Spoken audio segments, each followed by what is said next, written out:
Hi, I'm Danita Davenport, the Executive Director of Arise. And as I was spending time with the Lord today, I just had something hit me that I wanted to share. How many of you have endured layer upon layer of pain and hurt? I know I have, and I've done it, I've embraced it and come against it, all while moving through the process of getting free from narcissistic abuse. What are we supposed to do with all of this pain and this hurt? We don't want to feel it. We want to ignore it, cover it up, stuff it down, push it away, right? And we do that. We try to find anything and everything that makes us feel better, that helps us to deal with all the pain we're going through. And um, through these past 3 years that I've been healing from abuse, God has taken me to the book of Job several times. Oh, look at my poor Bible.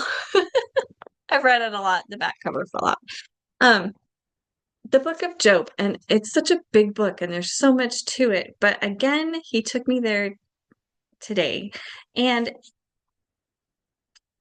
I just there's so much in it that I can relate to, and it's so good.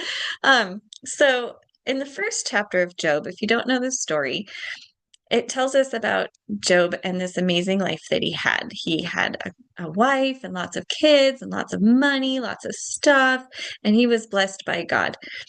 And and then he was devastated. Layer upon layer upon layer of devastation in his life. He lost all of his wealth, his children. The hits just kept coming and coming and coming. And if you read the story, it gets to the point where finally Job is just sitting. He has torn his clothes and he's sitting in dirt and grime, and he's just sitting because he doesn't know what else to do. And it hit me like, what are we supposed to do when we come up against layer upon layer upon layer of hurt? We're supposed to just sit in it. It's okay to feel the pain. It's okay to experience what is actually happening to you in that moment. And Job sat in it. He literally sat in his emotions. He didn't cover it up. He displayed it for everybody to see. He was angry, frustrated, lost, alone. He was mad at God and he questioned God. He got mad at his friends. He even got mad at his wife. He lashed out at everybody. And this is what I would call triggered. Job was triggered.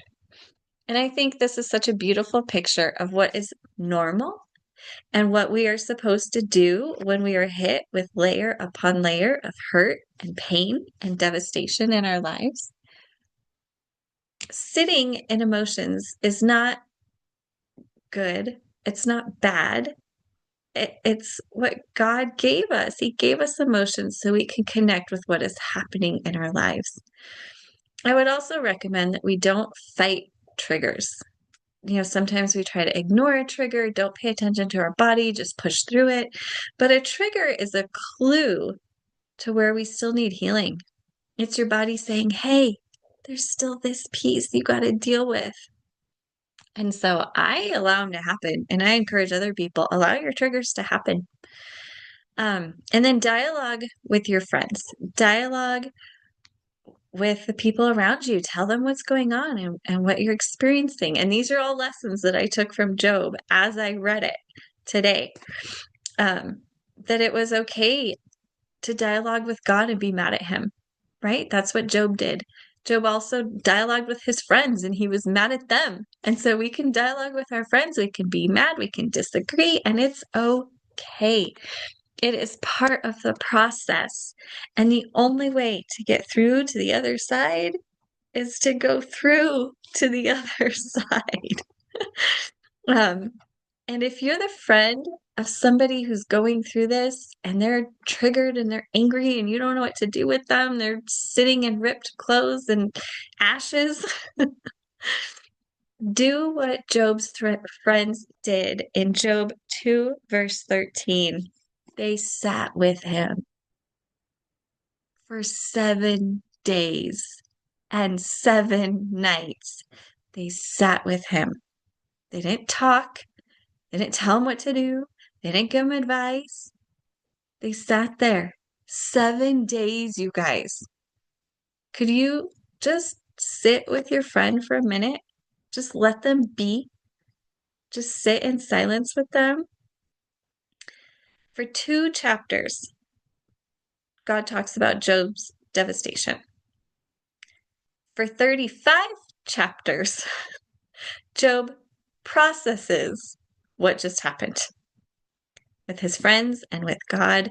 And finally, in chapter 38, God speaks.